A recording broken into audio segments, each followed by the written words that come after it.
Pasca penangkapan Gubernur Papua Lukas NMB pada Selasa 10 Januari 2023, polisi dan massa pendukung orang nomor satu di Papua itu bersih tegang.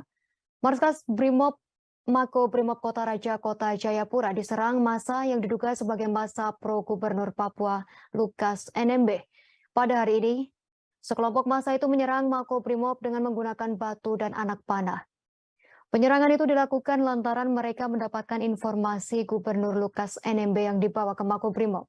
Merespon penyerangan itu, pasukan Brimob mengeluarkan tembakan peringatan sebanyak 4 kali dan memukul mundur massa ke arah Jalan Baru Abepura.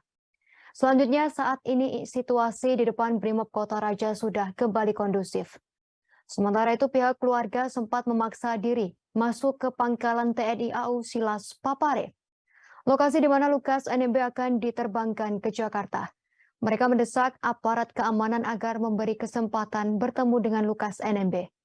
Satu dari pihak keluarga saat berbincang dengan Kapolres Jayapura, Fredericus W.A. Maklarimbon, menyampaikan keinginannya untuk melihat Lukas NMB. Hingga saat ini keluarga masih mendesak pihak keamanan di depan pagar pangkalan TNI AU untuk masuk. Sementara aparat keamanan menjaga ketat kawasan bandara. Pada pemberitaan sebelumnya, Kabid Humas Polda Papua Kombes Pol Ignatius Beni Adi Prabowo mengatakan Komisi Pemberantasan Korupsi atau KPK menangkap Gubernur Papua Lukas NMB. Selanjutnya, Lukas NMB diamankan di Makobrimob Kota Raja Jayapura, Papua. Lukas NMB telah ditetapkan KPK sebagai tersangka kasus dugaan suap dan gratifikasi senilai miliaran rupiah terkait proyek-proyek di lingkungan Pemprov Papua. Lukas NMB menerima suap sebesar 1 miliar rupiah dari Direktur PT Tabi Bangun Papua atau TBP Richard Tonolaka. Terima kasih sudah nonton.